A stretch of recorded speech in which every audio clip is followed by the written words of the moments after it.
Debt capital markets at debt capital. So yung debt capital markets is yung isang division ng investment banks na kung saan nakapokus sila sa pagpapalago ng debt capital. Yun lang ang trabaho nila. So ano tong debt capital? Ang debt capital ay yung mga loan. Yung mga loan, yung in charge sa loan ng mga businesses para yung mga businesses magkaroon ng financial leverages. Halimbawa, si MVP o si RSA mangungutang sa bangko.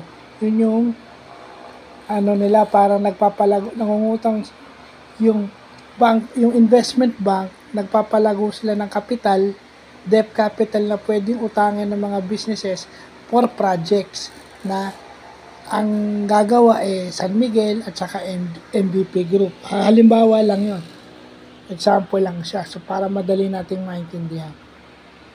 So, it is how businesses work para magkaroon sila ng financial leverages. Kasi, hindi naman nila